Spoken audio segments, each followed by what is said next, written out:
ready. Are you ready? We're ready. All right. Hi, everyone.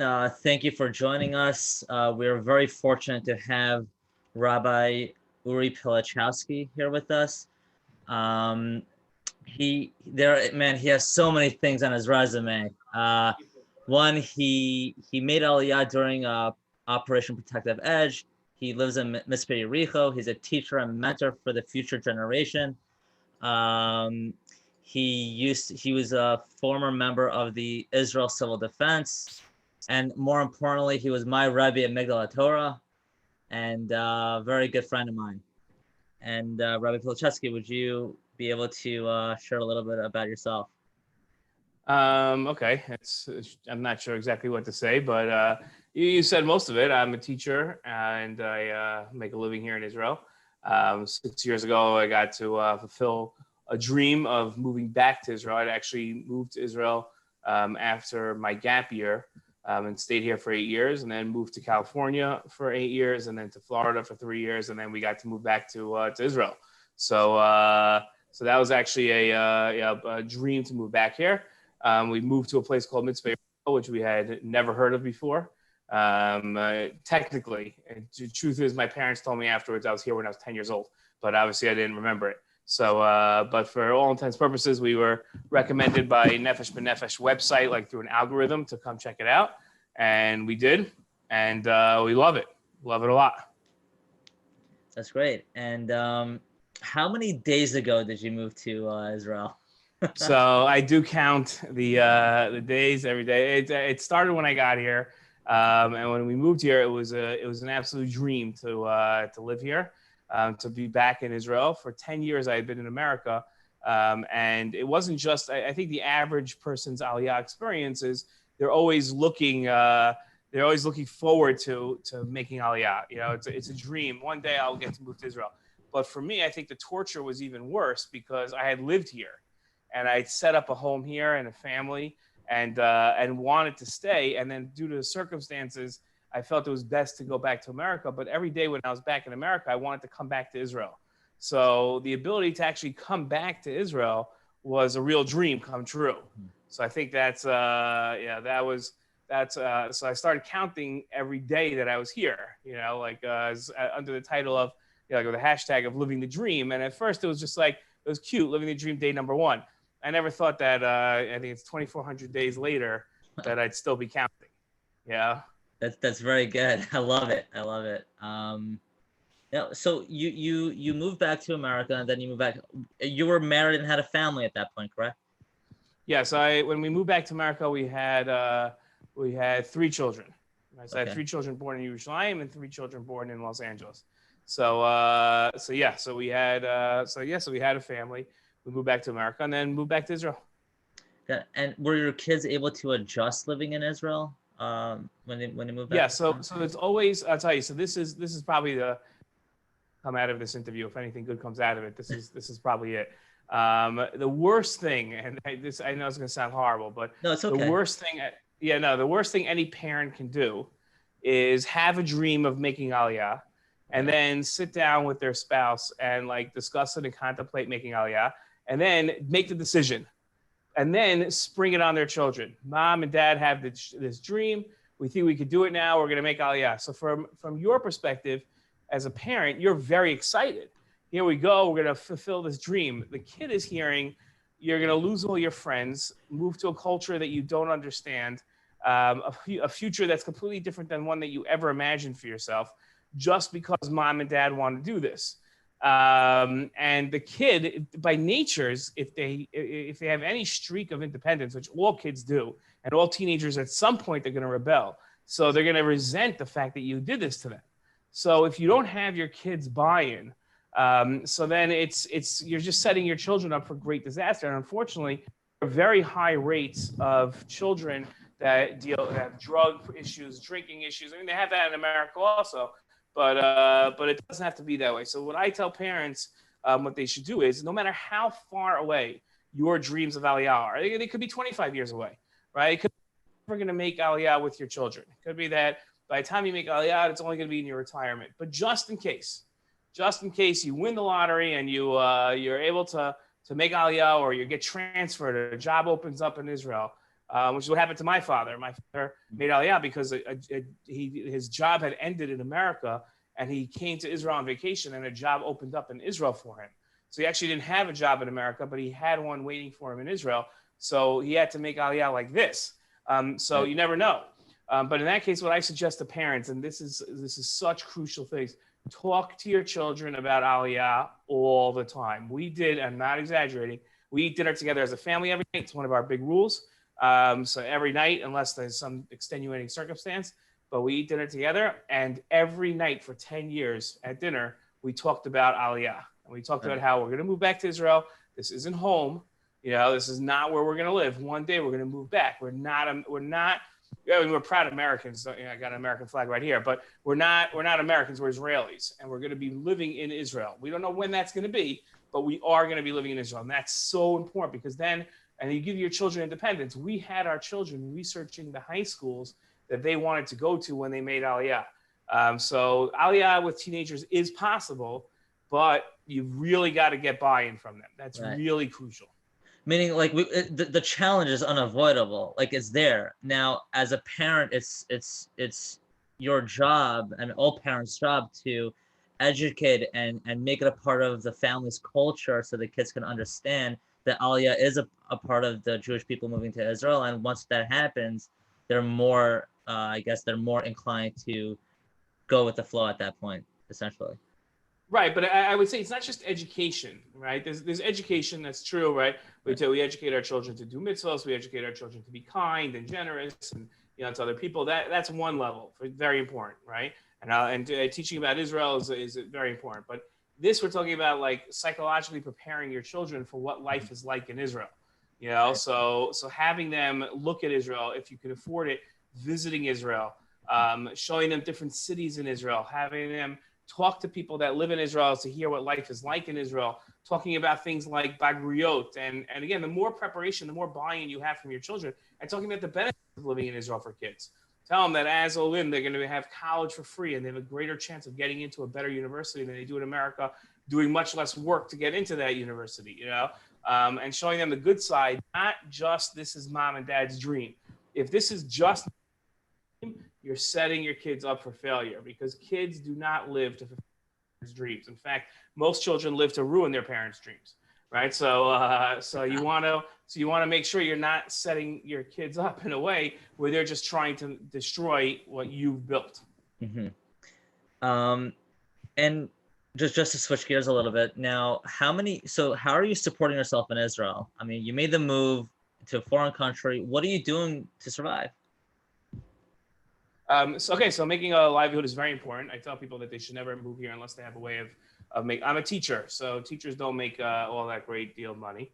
But I'm also very entrepreneurial, not in a business sense, but in terms of being able to get jobs. So in the beginning, I moved here because I was recruited by yeshiva to work here, and then I switched to a different yeshiva and did the usual, teaching in yeshiva with a couple of side jobs, on the side. But I really don't like commuting. And I commuted for 3 years in Florida, and then I was commuting about an hour a day to Modi'in, to Migdal Torah, and I was just like, you know what?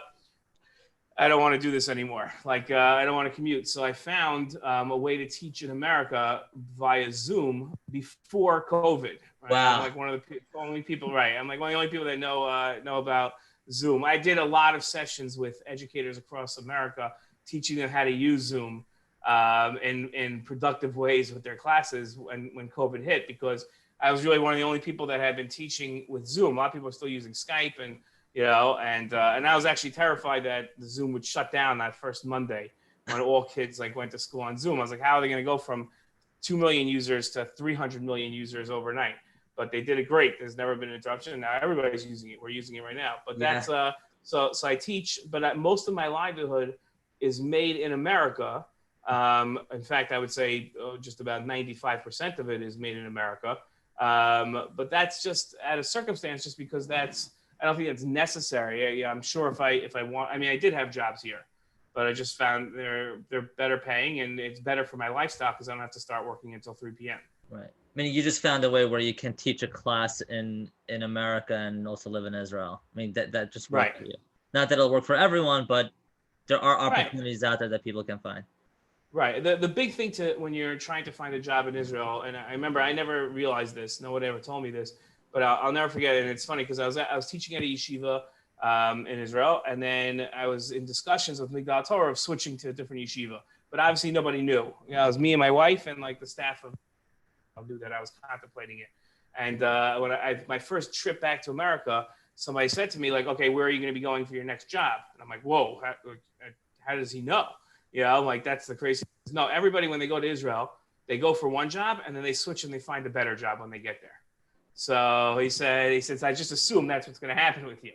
You know, and he was right. He was right because you can only do so much from America getting a job without knowing the lay of the land, without knowing, you know, what's out there for you. So a lot of people come here with one job in mind and they're like, oh, thank God I have this job. This is going to be my career, you know, and they get here and they're like, whoa, I could be doing this. This is so much better.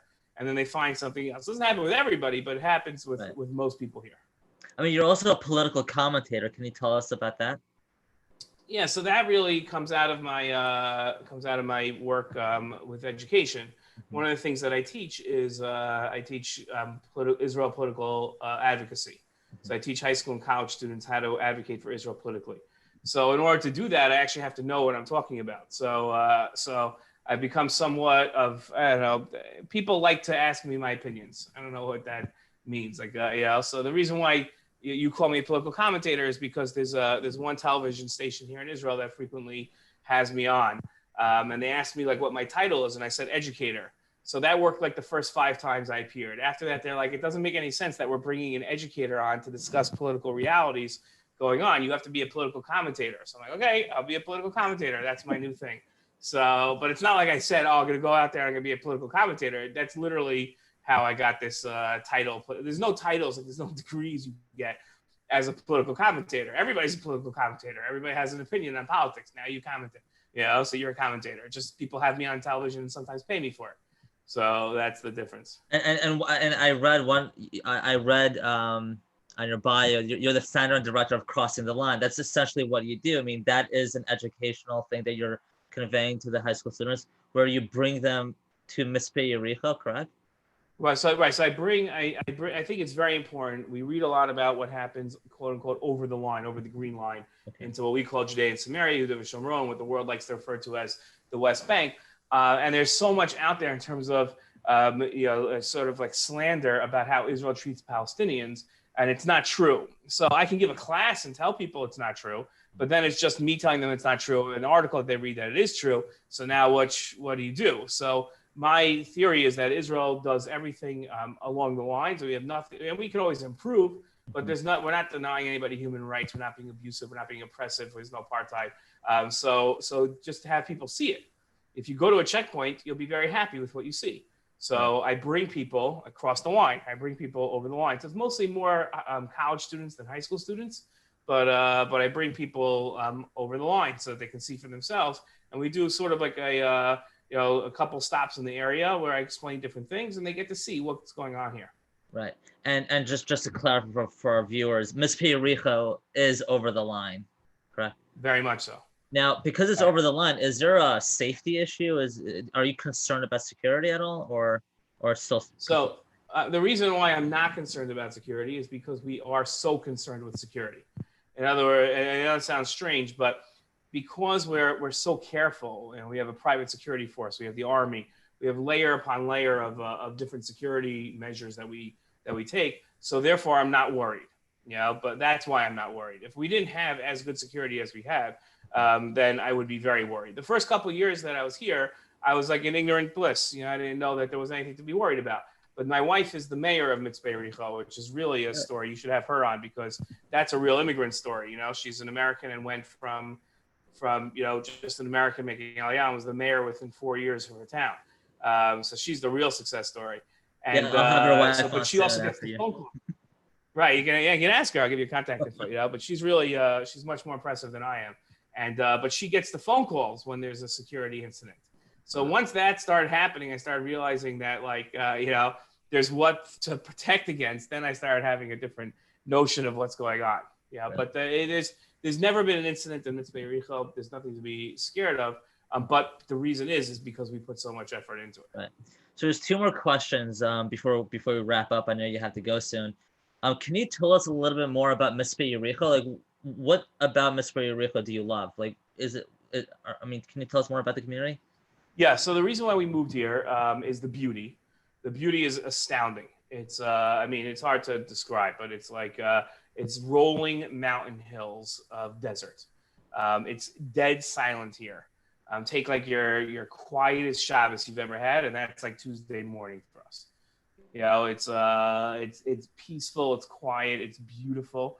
It's 20 minutes from Yerushalayim with no traffic ever. So that's what really. I was going to be working in the when I moved here. I was going to be working in Yerushalayim and didn't want to sit through the traffic that comes from the western side of the city. So when you come in from Mevaseret, from Beit Shemesh, from Modi'in, so you're always hitting traffic in the morning. So if you want to sit through traffic, that's fine. But I want to go to Yerushalayim. For me, it's 20 minutes to the old city. It's 20 minutes to the Shuk. You know, I'm in the center of town in 23 minutes. Wow. That's how close Mitzvah Yericho is. And there's, again, unless there's like a car accident, there's never traffic. So it's so for us, those were the selling points, and it's much more affordable than any of those other places that I mentioned.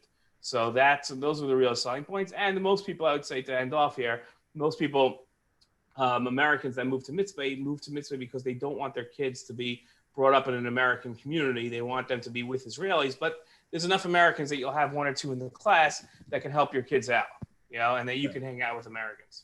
That's great. And for our last question, can you give our viewers who are watching who may be on the fence of making Aliyah, can you give them like some advice or insights that you wish you had known prior to making Aliyah?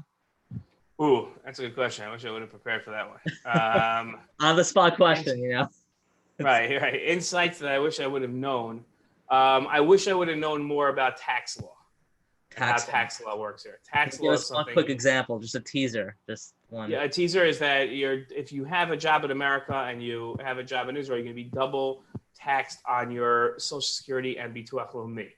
So get an Israeli accountant, hire an Israeli accountant when you're in America to have them explain to you what you're looking at liability-wise. Okay. That's something that I really wish I would have known ahead of time. Thank you so much, Rabbi Pilichowski. And guys, if you are watching and you already made Aliyah, reach out to me and we'll love to interview you as well. Also, if you do like our interviews, like our page. That's all I'm asking. All right. Thank you, guys. Have a wonderful day. Thank you, Rabbi Pilichowski. I'll talk to you soon. Okay. Thank you for having me. Anytime.